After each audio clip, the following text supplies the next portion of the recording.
The Galactic Council chambers had seen many species plead their case for membership over the centuries, but none quite like this. Ambassador Crix Vorthak of the Zephyrian Collective stood at the podium, his three arms gesticulating with theatrical precision while his crystalline skin caught the light just so. If Pompous had a physical form, it would probably look exactly like Crix. Esteemed colleagues, he began, his voice carrying that special tone reserved for addressing particularly slow children. We gather today to discuss the humans' application for council membership. And I must say, after reviewing their files, I am deeply concerned. The circular chamber buzzed with mild interest. Representatives from dozens of species leaned forward in their various forms of seating arrangements. The Arcturians rustled their feathered crests, the vegan crystals hummed softly, and the blob-like Gellians rippled with anticipation. The humans, Crix continued, warming to his favorite subject, are a species obsessed with conflict. Their entire history is nothing but war after endless, barbaric war. They fight over resources, territory, ideology, even the color of their skin. He paused for dramatic effect, clearly pleased with his own eloquence. How can we possibly welcome such a primitive, warlike species into our enlightened collective? From the human delegation section, Captain Maya Rodriguez felt her jaw tighten. She had been warned about Crix, but experiencing his condescension firsthand was like being slowly strangled by velvet gloves. Maya was not a woman who suffered fools gladly, and after 3 hours of this pompous windbag, her patience was thinner than the atmosphere on Mars. Furthermore, Crix droned on, their so-called achievements in space exploration, medicine, and technology are clearly the result of barbaric luck rather than any genuine advancement. A species that glorifies violence cannot possibly contribute anything meaningful to our peaceful galaxy. Maya stood up so fast her chair squeaked in protest. The sound echoed through the chamber like a gunshot, and suddenly every eye, crystal, and sensory organ was focused on her. "Excuse me," she said, her voice carrying the kind of calm that usually preceded someone getting their rear end handed to them on a silver platter. "Did you just call our achievements barbaric luck?" Crix turned toward her with the kind of smile that made people want to punch things. "Ah, Captain Rodriguez, isn't it? Yes, I'm afraid that's exactly what I called them. Your species has stumbled through history like a drunk Regellian at a diplomatic dinner, leaving destruction in your wake." Stumbled, Maya repeated slowly, as if tasting the word. Interesting choice of words from someone whose species hasn't left their home system in over 2,000 years. A few snickers rippled through the chamber. The Arcturians were particularly amused, their feathers practically dancing with mirth. Crix's crystalline skin flushed a deeper blue. "We Zephyrians have achieved perfect harmony through peaceful contemplation. We have no need for the crude expansion that drives your warmongering species." "Perfect harmony," Maya said, nodding thoughtfully. "Is that what you call a birth rate so low your population has dropped by 60% in the last millennium?" The snickers turned into barely suppressed laughter. Even some of the more dignified species were having trouble maintaining their composure. "That is entirely beside the point," Crix huffed, his three arms waving indignantly. "The question before us is whether humanity deserves membership in this council, and based on their violent nature, the answer is clearly no." Maya smiled, and it was not a particularly nice smile. "Well then, Ambassador Crix, it sounds like you need an education." Maya walked toward the center of the chamber with the kind of purposeful stride that made seasoned warriors nervous. She had the look of someone who had stared death in the face multiple times and convinced it to blink first. "You know what your problem is, Ambassador?" she said, not waiting for an answer. "You've confused strength with violence, survival with savagery. It's an easy mistake to make when you've spent 2,000 years sitting on your collective behind contemplating your navels." "How dare you," Crix began, but Maya cut him off with a gesture that somehow managed to be both polite and threatening. "Oh, I'm just getting started. You want to talk about humanity's love affair with war? Fine. Let's talk about it. But first, let me ask you something. When was the last time your species faced extinction?" Crix blinked, clearly thrown by the question. We have never faced such a primitive concern. Our advanced civilization has always. Never, Maya interrupted. You've never had to fight for your survival, never had to adapt or die, never had to choose between giving up and pushing forward when everything seemed hopeless. And you think that makes you superior? The chamber had gone completely silent now. Even the usually chatty Gellians had stopped their constant bubbling. Your obsession with conflict is well documented, Crick said, regaining some of his composure. Your species has been at war for 93% of your recorded history. And your species has been in decline for 93% of theirs, Maya shot back. Which one of us is still here and thriving? Professor Aldrich Thorne chose that moment to stand up from the human delegation.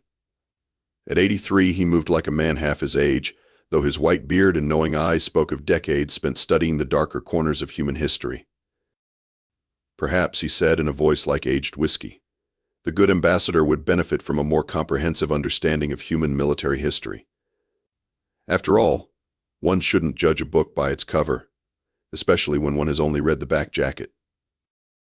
Crix looked between Maya and Thorne like a man watching a tennis match between two players wielding flamethrowers. I have reviewed your files extensively. Your species has engaged in over 14,000 documented conflicts. 14,037, actually, Thorne said mildly. But who's counting? The question isn't how many conflicts we've had, Ambassador, but why we've had them. Violence is violence, regardless of motivation, Crix declared, though he sounded less certain than before. Maya and Thorne exchanged a look that spoke volumes. They had clearly done this dance before. Is it now? Maya said. Tell me, Ambassador, what would you call it when a species fights against a plague that threatens to wipe out half their population? Medical research, Crix replied automatically. What about when they fight against natural disasters that could destroy entire cities? In emergency management. And when they fight to protect weaker species from extinction. Crix paused, realizing he was walking into a trap but unable to see where the spring was hidden. Conservation efforts, he said carefully. Maya's smile could have lit up a small moon. Funny thing about humans, Ambassador. We call all of those things war too. The war on disease, the war on natural disasters, the war on extinction. We fight everything the same way we fight our enemies, with everything we've got and no intention of losing. That's ridiculous semantics, Crix protested, but his voice lacked conviction. Is it? Thorne asked, opening a data pad with the casual air of a professor about to ruin a student's day. Because I have some fascinating statistics here that might interest the council. Maya, would you care to do the honors? Don't mind if I do, Professor, Maya said, cracking her knuckles. Time for school, Ambassador. And trust me, this is going to be more educational than you bargained for. Maya gestured, and a holographic display materialized in the center of the chamber. The three-dimensional images were so crisp and detailed that several council members leaned forward for a better look. Let's start with something simple, Maya said, her voice taking on the tone of a teacher addressing a particularly stubborn student. Ambassador Crix here thinks humans fight because we're primitive and violent. But let's look at what we actually fight for. The display showed a timeline of human history, but instead of the typical wars and battles, it highlighted something entirely different. 1865, Maya announced. The American Civil War ends. 600,000 dead, families torn apart, a nation nearly destroyed. Crix, what do you think they were fighting for? Territory, obviously, Crix said, though he sounded less sure than before. For resources. Wrong, Thorne said cheerfully. They were fighting for the radical idea that no human being should own another human being. 500,000 people died to free 4 million slaves. Not for land, not for gold, but for a principle. The display shifted to show images of the Underground Railroad, of freed slaves learning to read, of families reunited after decades of separation. How wonderfully primitive, Maya said with mock admiration. Fighting to free people you've never met, will never meet, and who can't possibly benefit you in any way. What savages we are. A few of the council members were nodding now. The Regelians, in particular, seemed fascinated by the display. 1918, Maya continued. The Great War ends. 20 million dead. An entire generation wiped out. What were they fighting for this time, Ambassador? Crix was looking increasingly uncomfortable. Its power, surely. Imperial expansion. The Americans? Thorne asked with raised eyebrows. The ones who showed up 3 years late and asked for nothing but the chance to go home afterward. They were fighting because their allies asked for help. That's it. No territorial demands, no reparations, no empire building. Just, hey, our friends are in trouble. Let's go help. The display showed American soldiers sharing their rations with starving civilians, building schools in devastated towns, and then, incredibly, going home without claiming so much as a single acre of territory. And then, Maya said, warming to her theme, there's my personal favorite. 1945, the Second World War ends. The most destructive conflict in human history. 60 million dead. And do you know what the Americans did afterward, Ambassador?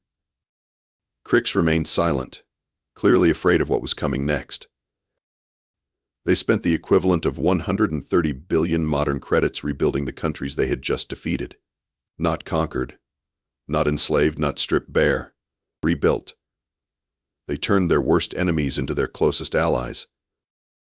The display showed the Marshall Plan in action, former enemies working side by side to rebuild Europe and Japan. But that's not even the best part, Thorne added with the kind of smile professors got when they were about to deliver a particularly devastating fact. Show him the good stuff, Maya. Maya's grin was positively feral now. This is where it gets really interesting, Ambassador. Because those are just the wars we fought against other humans. Want to see what happens when we fight something that really threatens us? She gestured again, and the display changed to show a montage of images that made several council members gasp in recognition. Behold, Maya announced humanity's greatest enemy. The one foe we've never stopped fighting, never made peace with, never shown mercy to. Our oldest and most hated adversary. The images showed floods, earthquakes, hurricanes, volcanic eruptions, plagues, famines, and forest fires. Nature itself, Maya said simply. And we've been winning. Crix stared at the display, his crystalline skin shifting through several shades of confusion. That's not war, that's just environmental management. Is it? Thorne asked mildly. Because we use the same language, the same tactics, the same relentless determination. We marshal our forces, coordinate our attacks, refuse to retreat, and never, ever surrender. The only difference is the enemy. The display zoomed in to show a hurricane response team pulling survivors from flooded homes, then shifted to wildfire crews creating fire breaks, but then to medical researchers working around the clock to develop vaccines. You see warriors where you should see guardians, Ambassador, Maya said. Every single instinct you call primitive is actually a survival mechanism that's kept us alive for 200,000 years. And now it's time to show you our greatest war of all. Maya's expression grew serious, and the playful mockery in her voice was replaced by something deeper, more profound. The holographic display darkened for a moment before revealing an image that made every being in the chamber fall silent. Earth. But not the Earth they knew today. This was a planet on the brink of death, its oceans choked with pollution, its atmosphere thick with industrial waste, its forests reduced to scattered islands of green in an endless sea of brown devastation. 21st century Earth, Maya said quietly. Population 8 billion and rising. Resources depleting. Climate changing. Mass extinctions accelerating. Every scientific model, every projection, every expert consensus pointed to the same inevitable conclusion. She paused, letting the weight of the image sink in. We were going to die. All of us. The planet couldn't sustain us and we couldn't sustain ourselves. Classic Malthusian collapse, textbook ecological overshoot. Any rational species would have accepted the inevitable and managed their decline gracefully. Professor Thorne stepped forward, his voice carrying the gravity of a man who had lived through the transformation he was about to describe. Ambassador Crix, he said. Your species has never faced extinction. You've never stood on the edge of the abyss and had to choose between falling in or fighting your way back. But humans? We looked into that abyss, and we declared war. The display shifted, showing massive solar arrays covering entire deserts, wind farms stretching across continents, fusion reactors powering cities, and vertical farms feeding billions. We declared war on scarcity itself, Maya continued. We weaponized science, militarized innovation, and turned our entire species into an army fighting for survival. Not just ours, mind you. Everyone's. Images flashed by showing reforestation efforts, species conservation programs, ocean cleanup projects, and atmospheric processors working to repair centuries of damage. We didn't just save ourselves, Thorne explained. We saved every species we could find. We brought back creatures that had been extinct for centuries, restored ecosystems that had been destroyed, and turned a dying world into a garden. Crick stared at the display, his 3 arms hanging limply at his sides. That's impossible. No species can reverse ecological collapse on that scale. Tell that to the 37 million species we prevented from going extinct, Maya said dryly. Or the 2 billion tons of carbon we pulled out of the atmosphere. Or the 347 dead zones in our oceans that are now teeming with life again. The display showed the proof, hard data that couldn't be argued with or dismissed. Population curves stabilizing, biodiversity indices climbing, atmospheric composition returning to pre-industrial levels, ocean pH balancing, and global temperature stabilizing. But here's the truly crazy part, Maya continued, her voice rising with excitement. We didn't stop there.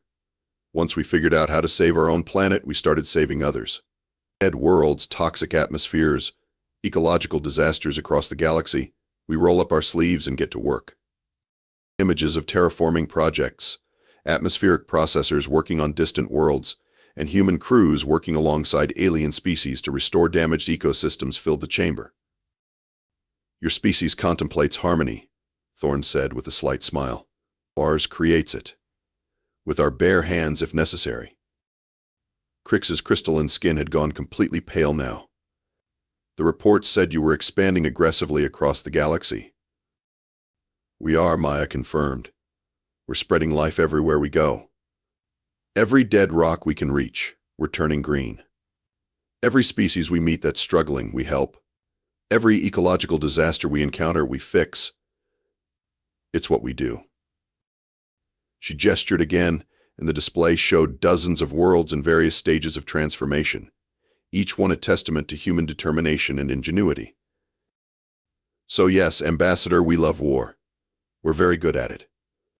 But maybe, just maybe, you should ask yourself what we're fighting for before you decide what that makes us. Maya reached into her jacket and pulled out a data tablet thick enough to serve as body armor. The sound it made when she slammed it down on Crick's desk echoed through the chamber like a judge's gavel. There, she said with satisfaction. Every primitive, barbaric, warlike human achievement from the last 5 centuries. Medical advances that have doubled lifespan across the galaxy, agricultural techniques that have ended famine on 47 worlds, and environmental restoration methods that have brought 233 dead planets back to life. Crick stared at the tablet as if it might explode. But let's talk about those primitive human traits you find so distasteful, Maya continued, her voice dripping with sarcasm. Stubbornness, for instance. Your species gave up on interstellar travel because it was too difficult. Humans spent 3,000 years figuring out faster-than-light travel because we're too stupid to know when we're beaten. The display shifted to show human ships emerging from hyperspace, their crews grinning like maniacs after successfully breaking the laws of physics through sheer bloody-mindedness. Then there's our obsession with cooperation, Thorne added, warming to the theme. Show him the Titan colony rescue, Maya. The images that followed made several council members gasp. A human colony ship, its life support failing, its crew of 8,000 facing certain death. But instead of panic, instead of every species for themselves, the display showed something incredible. 43 ships from 17 different species, Maya narrated. Every single one responding to our distress call. The Arcturians brought their medical facilities, the vegans provided power cells, the Regelians offered transportation, and the Gellians shared their food synthesis technology. None of them even liked us particularly, Thorne added with a chuckle. We were the new kids, barely 50 years in space. But humans don't just ask for help, Ambassador. We make helping us feel like the right thing to do. Crix's skin was cycling through colors now, a sure sign of Zephyrian confusion. That doesn't make sense.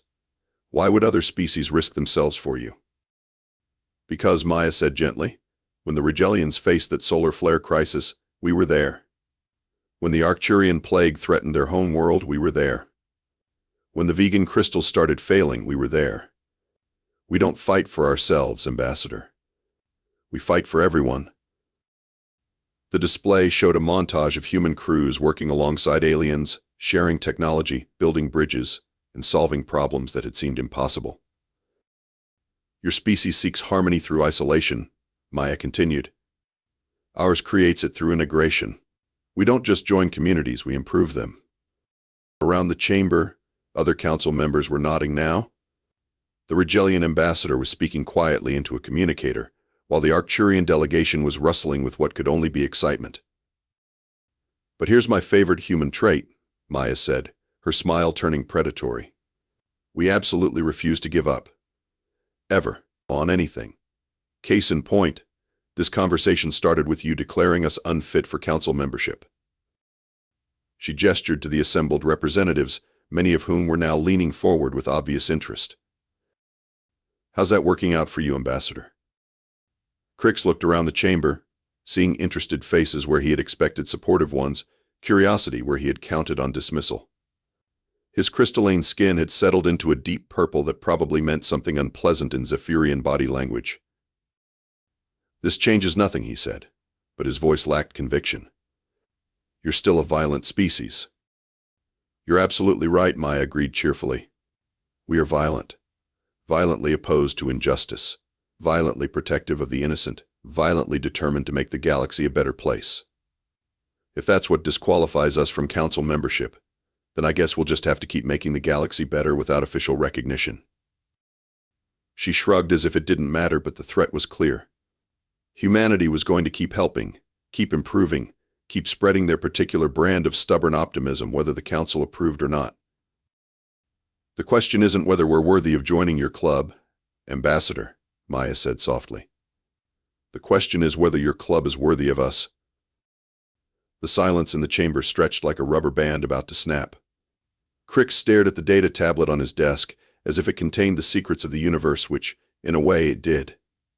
When he finally spoke, his voice was barely above a whisper. I may have been premature in my assessment. Professor Thorne coughed, a sound that bore a remarkable resemblance to laughter being hastily disguised. Premature. Yes, that's one way to put it. The evidence is quite compelling, Crix continued, his three arms making small, uncertain gestures. Perhaps humanity's approach to conflict resolution is more nuanced than I initially believed. More nuanced, Maya repeated slowly. Ambassador, we just spent an hour showing you how my species saved its own planet, terraformed dozens of others, and created the most successful interspecies cooperation network in galactic history. And you call it nuanced? The Regelian ambassador chose that moment to stand, his insectoid features clicking in what their species considered formal attention. If I may, he said in the universal translator's approximation of reverence. The Regelian Confederacy has been quietly studying human methods for the past 3 years. Their agricultural techniques have increased our food production by 40%. Their medical advances have reduced our child mortality to near zero. And their approach to interspecies relations has taught us more about cooperation than we learned in the previous 1,000 years. A murmur of agreement rippled through the chamber. The Arcturian delegation was practically vibrating with excitement, their feathered crests fully extended. The Arcturian hegemony seconds this assessment, their representative announced. Human crisis response protocols have been adopted by 17 species in the past decade alone. Their refusal to accept defeat has inspired a renaissance of innovation across the galaxy. Even the usually reserved Gellians were bubbling with enthusiasm. The Gellian Collective has observed that human presence in any system correlates with a 37% increase in interspecies trade and a 58% decrease in territorial conflicts. Maya looked around the chamber with barely concealed amazement. Well, I'll be damned. They've been taking notes. Of course we have, the vegan crystal sang in harmonics that made everyone's teeth itch. Humans are the most interesting thing to happen to the galaxy in 10,000 years. You solve problems we didn't even know we had. Crix's skin was now cycling through what appeared to be the Zephyrian equivalent of a nervous breakdown. But their violent nature is precisely what makes them so effective, the Regellian ambassador interrupted. They approach every problem as if it were an enemy to be defeated. Disease, poverty, ecological collapse, interspecies misunderstanding, they fight everything with the same relentless determination. And they win, the Arcturian added with obvious admiration. Humans don't know how to lose gracefully because they refuse to lose at all. Maya felt a warm glow of pride in her chest, though she tried to keep her expression neutral. So what you're saying is, our primitive warmongering has accidentally made us good galactic citizens. Not accidentally, Thorne corrected with a gentle smile. Inevitably. A species that fights for survival, fights for justice, fights for the future. That species doesn't become dangerous to its neighbors. It becomes indispensable. The chamber erupted in a cacophony of alien sounds that the universal translator gamely attempted to render as applause, approval, and various forms of enthusiastic agreement. Crix raised one arm weakly, like a student trying to ask a question after failing a test spectacularly. I suppose the Zephyrian Collective could reconsider its position on human membership. Oh, how generous, Maya said with a grin that could have powered a small city. But here's the thing, Ambassador. We didn't come here to beg for membership. We came here to see if you were worth joining. She looked around the chamber at the assembled representatives, all of whom were watching her with rapt attention. Based on today's discussion, I'd say you are. You're smart enough to recognize potential when you see it, flexible enough to change your minds when presented with evidence, and wise enough to want humanity on your side rather than working around you. Maya paused for dramatic effect, a technique she had clearly learned from watching Crix's earlier performance. Earth formally accepts the Galactic Council's invitation to membership, with the understanding that we'll probably ignore most of your rules, improve the rest, and drag this organization kicking and screaming into a better future, whether you like it or not. The chamber erupted again, this time in what was unmistakably celebration. Welcome to the club, Captain Rodriguez, the Regellian ambassador said warmly. We've been waiting for you.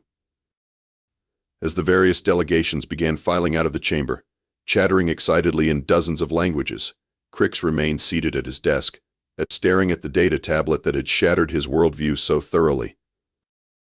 Maya paused beside him on her way out.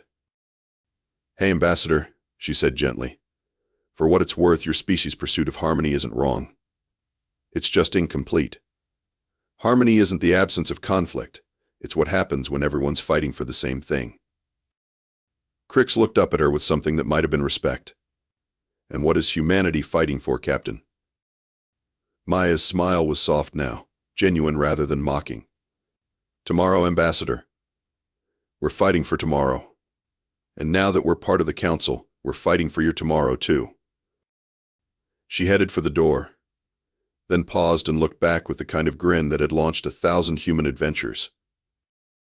Fair warning, though, it's going to be a hell of a ride.